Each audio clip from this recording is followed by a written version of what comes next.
Okay, we've done a sequence of workout today. You'll have done about an hour and 15 minutes.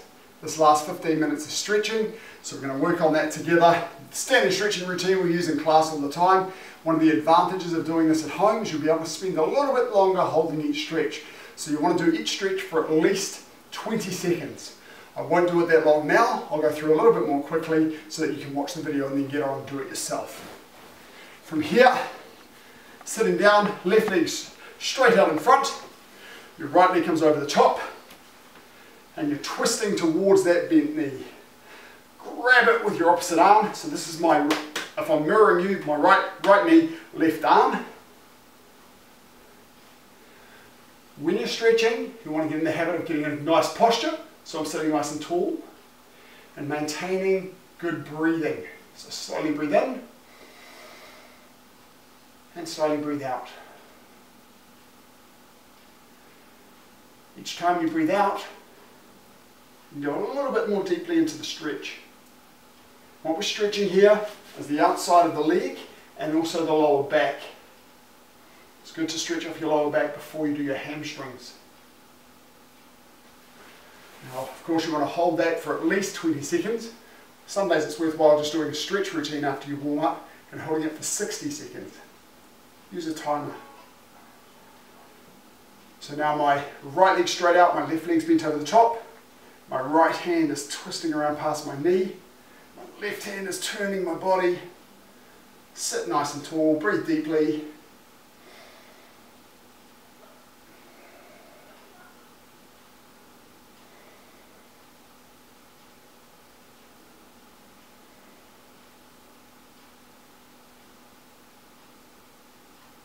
Now we've got a bit of time at home, so we're going to do our hamstrings individually. I've got my left leg out in front, my right leg tucked in nice and tightly. Some people prefer to do this with the leg tucked behind.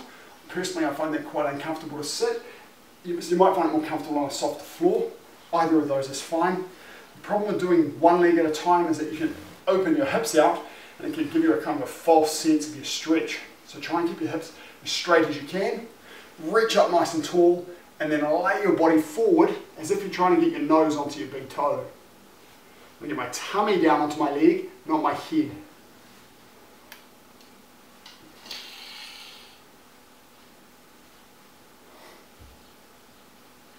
Particularly if you grab your foot with your opposite hand, it will help you to keep your hips in a good position. Remember to breathe deeply, and each time you breathe out, go a little bit lower. Just relax. Feel the muscle that's stretching. Feel it relax off. When you first hold a stretch, the reason we have to hold them for at least 20 seconds is when you first go into a position, your muscle will go, oh, jeepers, this is a bit scary. And then after about 15 seconds, you'll feel it start to relax off. That's when you'll be able to go a little bit deeper. Okay, so you can't get a good stretch if you only hold it for a few seconds each side. We'll change legs. Breathe in, nice and tall, and then straight forward. Try and get your opposite hand onto your foot.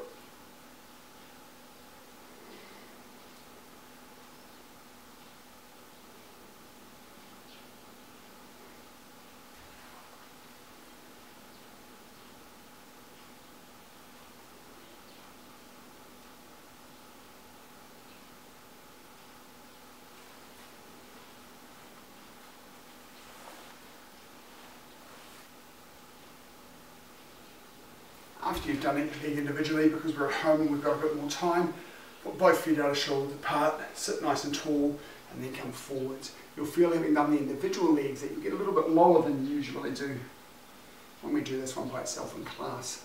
You'll feel a little bit more comfortable because your muscles have already stretched out a bit. The hamstring is quite a large muscle, so it can be worthwhile here as well to just grab the outsides of your feet and just gently lean over to one side. Hold that for a bit, and then gently lean over to the other side and hold that for a bit. You can slowly and carefully go one side and then the other. Make sure you keep your feet pulled back, pointing to the ceiling for these stretches, not pointed forwards.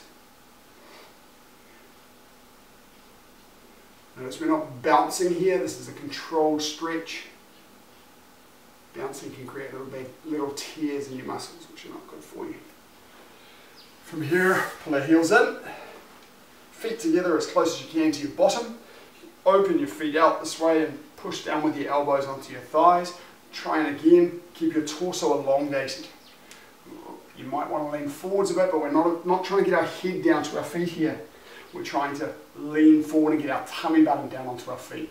We can push down with our hands or our forearms. You can even use just your leg muscles to pull your legs apart. If your knees are on the ground, that's great. You can sit on something to elevate your bottom so you can go down a little bit further. This is for your short adductor on the inside of your legs here. And after that, we'll change to our long adductors with a little bit more hamstring work, length apart. Some good variations of stretches here. If you lift your bottom up and then just ease your legs apart and then lower your bottom down. Give them a little bit of a massage if you like before you start stretching, just gently. Sit up nice and tall and then lie down on the left leg. Keeping your hands together, leaning slightly inwards. Hold that for 20 seconds or more. And then after that we reach up and then go down to the right leg. Looking through the gap between your arms rather than lying down on your leg for the stretch.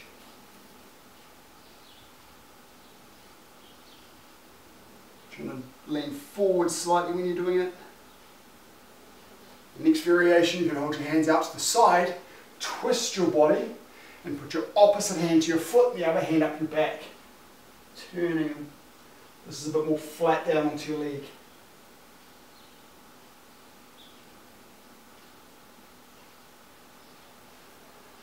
After 20 or 30 seconds, do the other side.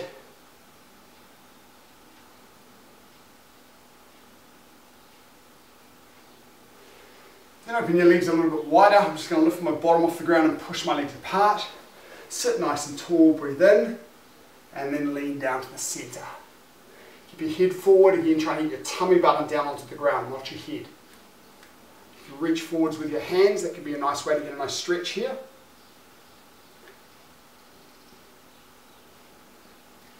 It's a nice one to hold for quite a period of time, so 1 to 2 minutes in this space is really good. Even repeating the stretch.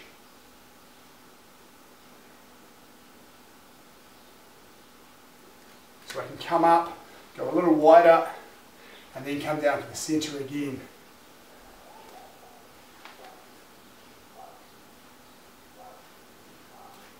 After I've done that one, the best way to get your legs back together is just to lean back and let them come in naturally, and then pull your bottom backwards. Give your legs a little bit of a shake. Now if you have any problems with your calves or your Achilles, a really good stretch here is just to squat down and lean over onto one foot. Feel this down the back of the lower part of my calf, around my Achilles tendon and just above it.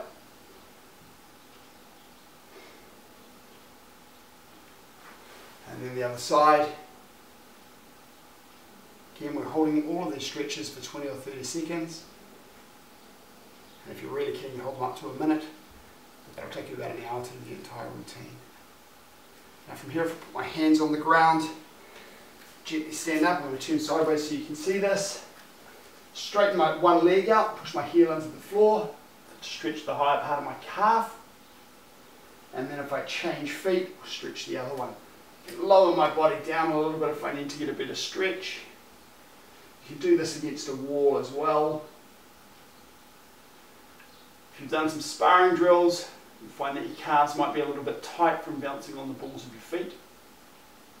And if you've got a favored leg, the calf will be more tight. And just gently walk from one calf to the other with this position. Just hold each one for 20 or 30 seconds and then change.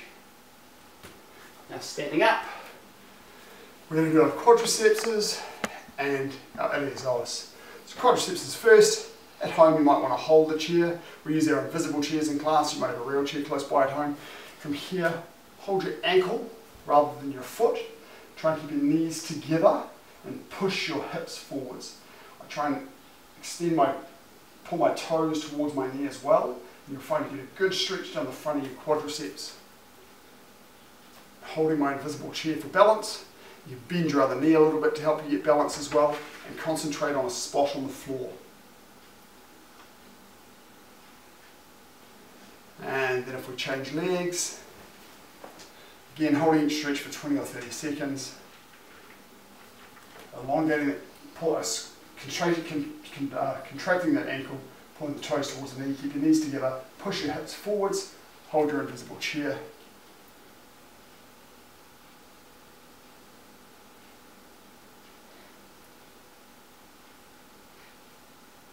And then last up, your iliopsoas.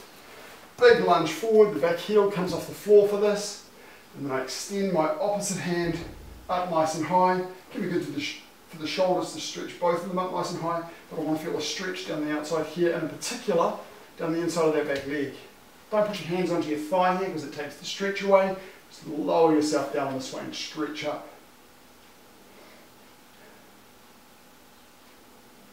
I'll show you a very good variation for quadriceps and iliopsoas in a moment. Something that we can do at home much easier than we can in class, because you'll be able to get a cushion to put under your knee, which we don't have available in the hall. So there are some advantages to training at home, things that you can do at home that you can't do in class normally. Doing the other side, stretching nice and tall, feeling that stretch along, that muscle elongate. It runs from the inside of my bent knee up to the outside of my hip. And it's a muscle you utilise when you do things like lifting your leg up and doing full sit-ups. It's a very important one to stretch. Again, holding for 20 or 30 seconds. If I have a handy cushion, I can put my knee on the ground here and stretch my iliopsoas this way, which can be